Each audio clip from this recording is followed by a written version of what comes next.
January 26, 2013, Los Angeles, California. 21-year-old Elisa Lam checks into the Cecil Hotel, one of the most notorious hotels in American history. She is a Canadian student, bright, creative, alone, traveling the West Coast for the first time. She calls her parents every single day. The Cecil Hotel has a history unlike any other. Serial killers have slept in its rooms, suicides, murders, disappearances. Some call it the hotel where hope goes to die. Elisa knows none of this. Part 1. The Hotel. The Cecil opened in 1924 in downtown Los Angeles on the edge of Skid Row. Over the decades, it became a magnet for tragedy. Richard Ramirez, the Night Stalker, lived here while committing his murders in 1985. Austrian serial killer Jack Unterweger stayed here while killing 3 women in 1991. By 2013, it had rebranded itself as Stay on Main, a budget hostel trying to escape its past. Elisa Lam was assigned a shared room on the 5th floor. Within 2 days, her roommates complained. "Odd behavior," the hotel manager said. Elisa was given a private room. She continued her trip. She visited a bookstore. She posted on her blog. She was happy. She called her parents every day. Until January 31st, 2013. That day, she does not call. Part 2. The Elevator. 2 weeks pass with no sign of Elisa. Investigators have nothing. No footage of her leaving the hotel. No witnesses. No leads. On February 13th, the LAPD releases the last known footage of Elisa Lam, recorded on January 31st in one of the hotel's elevators. The footage is 2.5 minutes long. It will go on to become one of the most watched and analyzed videos in internet history. In the footage, Elisa enters the elevator alone. She presses multiple buttons. The doors do not close. She steps out, looks both ways down the corridor, steps back in, presses more buttons, hides in the corner, steps out again, moves her hands in strange, fluid gestures, as if speaking to someone only she can see.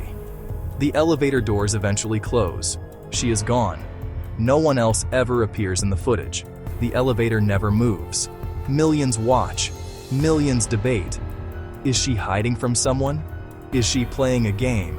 Is she experiencing a psychotic episode? Is someone holding the doors open from outside? Nobody agrees. Nobody has ever agreed. On February 19th, 19 days after Elisa was last seen, guests at the Cecil Hotel begin to complain. Low water pressure. Water with a strange color. Water with a strange taste. Hotel maintenance worker Santiago Lopez climbs to the roof to inspect the 4 1,000-gallon water tanks that supply the entire hotel. Rooms, kitchen, coffee shop. He opens the hatch of the main tank and looks inside. Elisa Lam is there, floating face up, unclothed, her clothes beside her in the water, her watch, her room key. The hatch is closed from the outside. For 19 days, hotel guests had been drinking, showering, and brushing their teeth with water from that tank. The official conclusion: accidental drowning. Bipolar disorder as a significant factor. Elisa had not been taking her stabilizing medication, but the questions remain. The roof was restricted to hotel staff only. A locked door with an alarm separated the stairwell from the roof. The alarm was said to be working. How did Elisa get to the roof? The water tanks are approximately 4 feet wide and 8 feet tall. The hatch is heavy. It opens from the outside. How did Elisa get inside? How did the hatch close after her? The roof had been searched by police with a trained dog during the investigation. Nobody checked inside the water tanks. Elisa's cell phone was never found. A tuberculosis outbreak was being tracked in the neighborhood surrounding the Cecil at the exact time of her disappearance. The test being used to track it? It was called Lam-Elisa. Coincidence. Investigators say coincidence. Elisa Lam was 21 years old. She loved fashion and literature and travel. She was loved by her family and her friends. She was found in a water tank on a hotel rooftop 19 days after anyone saw her alive. The official verdict is accidental drowning. No foul play was determined. No charges were ever filed. But the elevator footage still plays on screens around the world, and the questions have never been answered. How did she get to the roof? How did she get inside that tank?